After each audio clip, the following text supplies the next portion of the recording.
Ilara. Thank you so much, Amanda. Before I officially begin, I just want to really thank all of you for having me back. I don't know if you're all aware, but I had been speaking with Anna Isaacs a few months ago and asked specifically if I could come and do a disability sermon because there's a grant available through UMOC for a disability service. So this sermon is offering me the opportunity to apply for that grant. So I'm very, very heartfelt and grateful for the opportunity to be here this morning. I sit here speaking as a genderqueer, disabled person with a new opportunity to share my stories in this beautiful virtual space that became possible because our world broke apart. This is a sermon about reclaiming brokenness.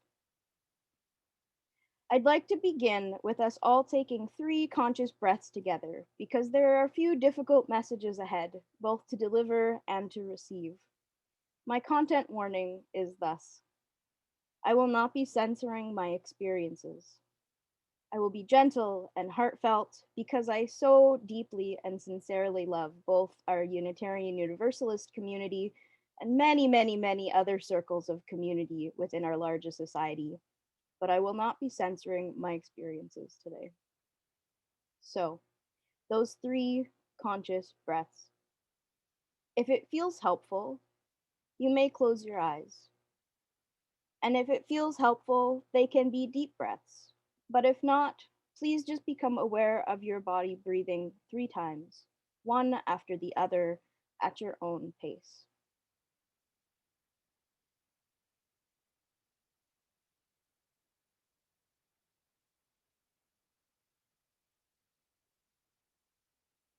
Now, before I fully dive in, I would request that, again, if it's helpful for you, that you keep about 25 to 50% of your attention on your own body, and then whatever attention is left to pay attention to my words. Our emotions begin in our bodies, and I would request that you do whatever you're able to stay open and receptive to those feelings in our time together this morning. This sermon is about reclaiming brokenness. Not everyone can take deep breaths. Now, I've practiced yoga and meditation for well over a decade, so I love a good deep breath. In fact, anytime that I'm in an x ray or an ultrasound and the technician asks me to take a deep breath and hold it, I get a little rush of dopamine because I know that I am great at taking deep breaths and holding them. But not everyone can take deep breaths. My childhood friend Hannah, who died of a rare muscular disability when we were 18, she couldn't take deep breaths. She was intubated for most of her short, beautiful life. Many of my asthmatic friends can't take deep breaths unless they're having a really good day, and other friends of mine feel very anxious when they try to, so it's about as far from relaxing or calming as something can get. And yet, it didn't even occur to me that I should change my language when leading meditations until a few years ago. In fact, it was our minister who became aware of our unconscious use of ableist language and brought it to my attention. I had to change the guided meditation that I wrote for our winter solstice celebration considerably. And I did, because not everyone can take deep breaths, and I want my language to be accessible to everyone. This is a sermon about reclaiming brokenness. One of the biggest mistakes that we make, and I include myself in this, although I'm becoming increasingly aware of the internal places that I need to shift and grow, is that we think accessibility is mostly about our physical spaces. You know, having ramps into our building, a bathroom that can be accessed without stairs, a clear sound system, enough space in our aisles for wheelchairs, that sort of thing. And yes, those physical aspects are super, super important, but physical accessibility is a small aspect of a much bigger picture. More than anything, accessibility is a way of thinking and being in the world. Now, I really want to lift up this last statement because I've lived my entire life with a disability, and I've spent a decade of my life professionally working with, caring for, and advocating for other folks with disabilities. And I'm just consciously realizing this now. So, one more time, accessibility is primarily a way of thinking and being in the world. But what do those ways of thinking and being look like?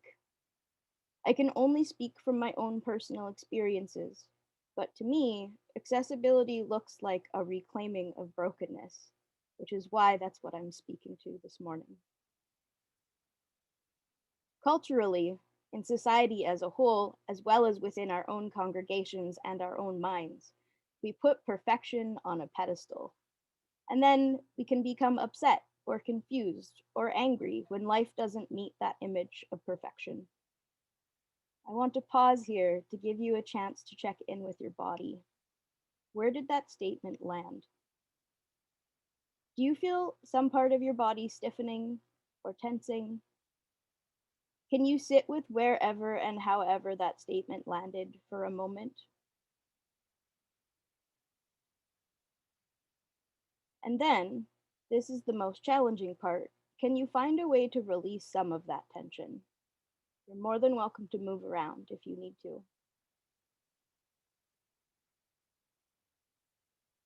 We haven't systematically been taught how to feel our feelings as they originate in our bodies. The main reason that I know how is because I have a physical disability that forces me into a space of listening to and caring for my body in extraordinary ways.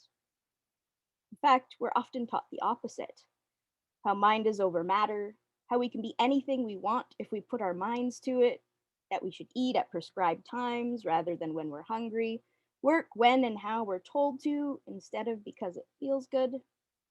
We're taught to override our body's needs and desires. It's a lot to unlearn, but my disabled body has been an exceptional teacher. This is a sermon about reclaiming brokenness. I remember as a young child, I was prescribed ankle braces to mold my bones into better forms. They hurt so much, both my feet and my feelings, as I was laughed at by kids who weren't taught that difference was beautiful. I was told by doctors over and over that there was something wrong with me, but it's okay because we can fix it. We can fix you. You're incomplete, but you should always be aiming for wholeness, the one thing that you've always been taught you aren't. There are many messages telling us to strive for wholeness, or telling us that we're already whole as we are, regardless of ability, that we can be independent thinkers, workers, people, that we can be self sustaining if we just put our minds to it and work hard enough. You've all heard this kind of messaging. It's embedded in how we talk about our lives. There's the stage of childhood where we can get out on our own more. Independence is one of the greatest goals of adulthood. We strive to pay our own way, forge our own path, and be whole unto ourselves. Time for another pause. Where does this kind of messaging land in your body? How does your body respond to the idea of being a whole, self sustaining, independent being? How about your emotional self? It will be different for all of us, for sure, but personally, I feel my solar plexus and throat tense up, and then guilt arising for all of the parts of me that don't fit that image.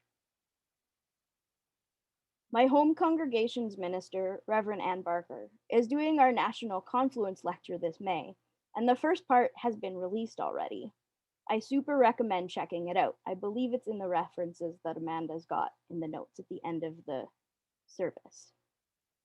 In it, she poses a question for us to reflect on and a few different prompts to help us deepen with it. Anne asks us to find something we feel stuck on in our thinking or in our lives, and then ask ourselves, what if we're wrong? What if this thing that has been a pattern that keeps us stuck, that we feel attached to, is simply wrong? What new possibilities could emerge if we allowed ourselves to be wrong about the things that keep us stuck?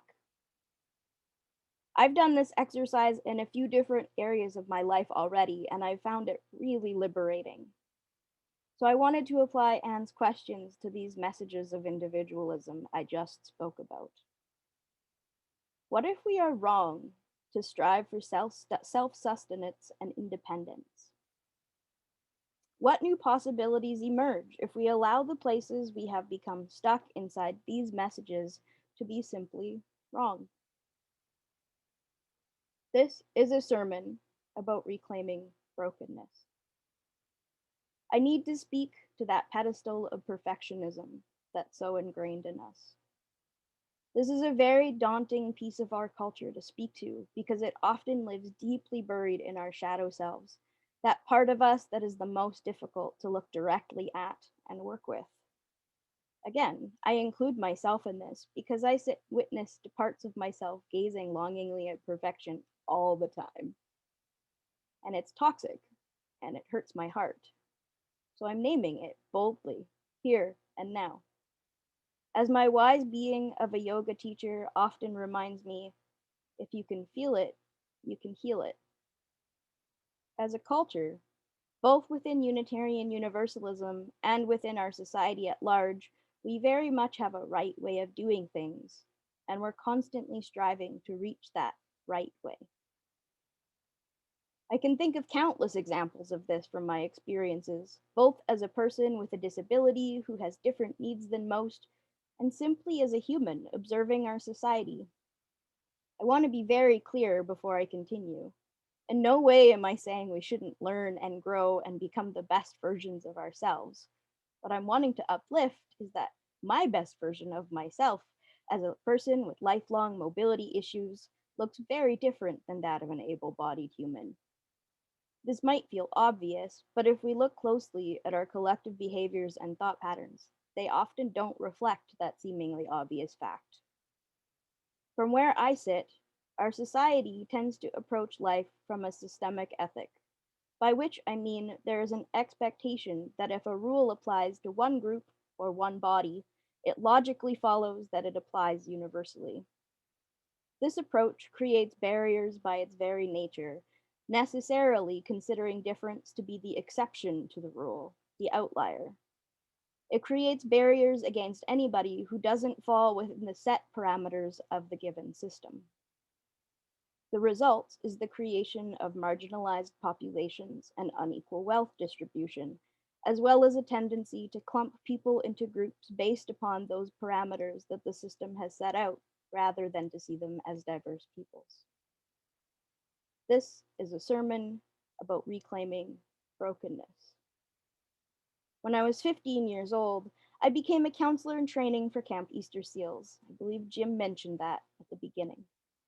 I was super excited. I had been a camper for 9 summers in a row, and those summers had been some of the best of my life. So I was elated to give back to a community of people that I loved so much. That first summer of training, I was intentionally placed in a cabin with none of my friends and was scolded for being too friendly with them during my time off. I was staff now, and they were campers, so we had to have only a professional relationship. Now, understand, these were some of the only people that I'd ever felt fully accepted by. These were the people I'd grown up with, kept in touch with, since I was 6 years old. My best self wasn't a distant professional. My best self was an exuberant, loving teenager who treated people like they were close and mattered because that was the truth. My best self cried every time we sang Lean on Me at the closing of every week.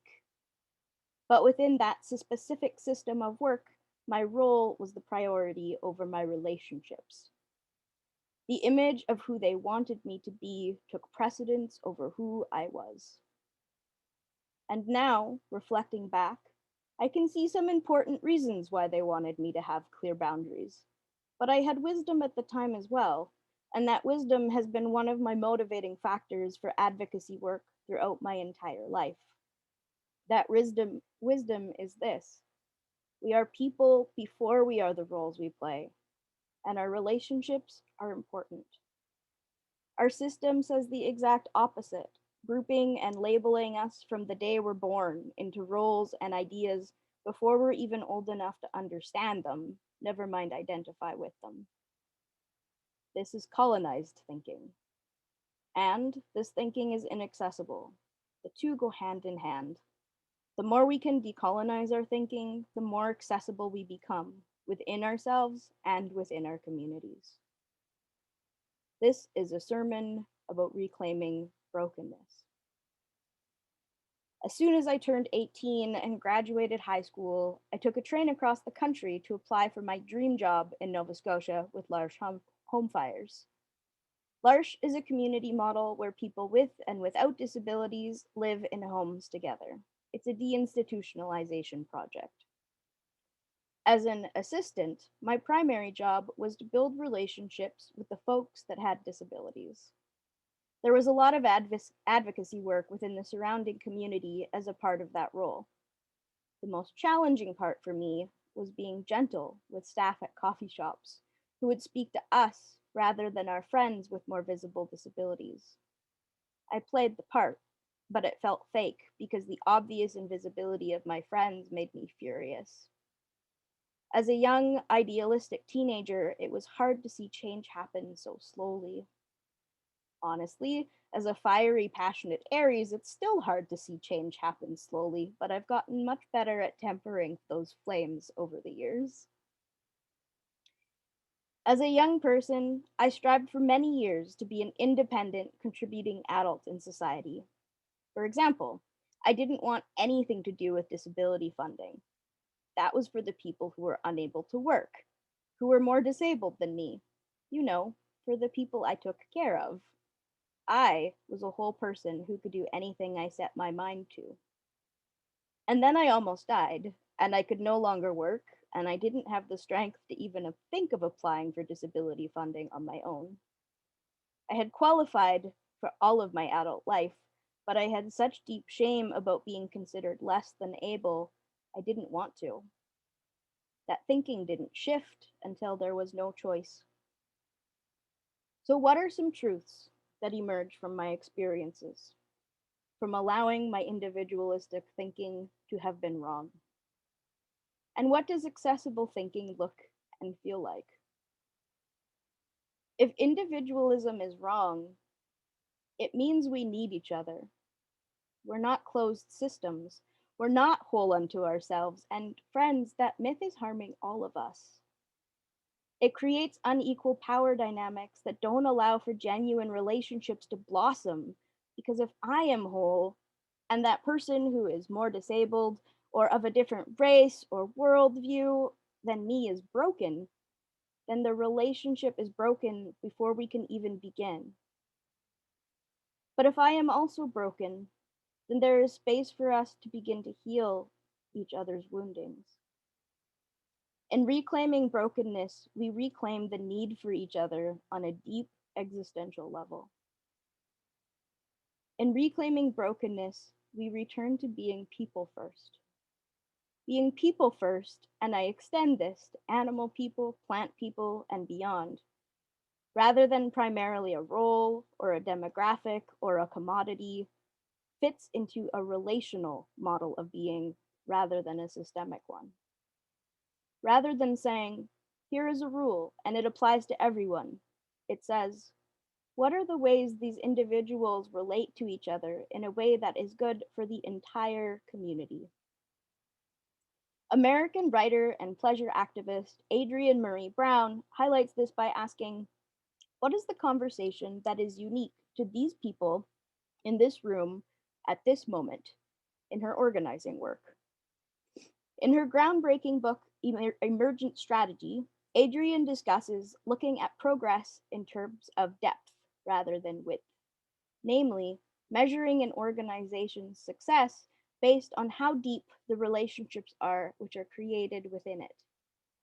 These deep relationships then act as a lived example of how that organization wants to see the greater world transform. How do we want to see the greater world transform? This is a sermon about reclaiming brokenness. I sit here speaking as a genderqueer disabled person with a new opportunity to share my stories in this beautiful virtual space that became possible because our world broke apart. I do home dialysis, so I'm unable to travel. Zoom has opened up our wider community to me in ways that nothing else has in my 2 decades of being a faithful Unitarian Universalist. I'm so grateful that we collectively decided as UUs that being together at a distance was a priority. And I hope we collectively can see that it needs to remain a priority once physical gatherings are possible again. I need community. I can't exist in this world as an isolated individual. I need you, each and every one of you. I don't need you to be perfect. I need you to be as you are in your learning and your stretching and your growing. I need you in your brokenness. Become aware of your body. Where does this statement land? Where do you feel it? Can you sit with that feeling for a moment?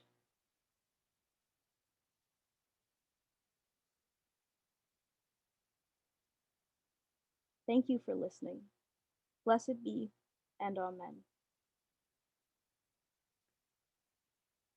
And now Dick and Kathy will be leading us in Lean on Me,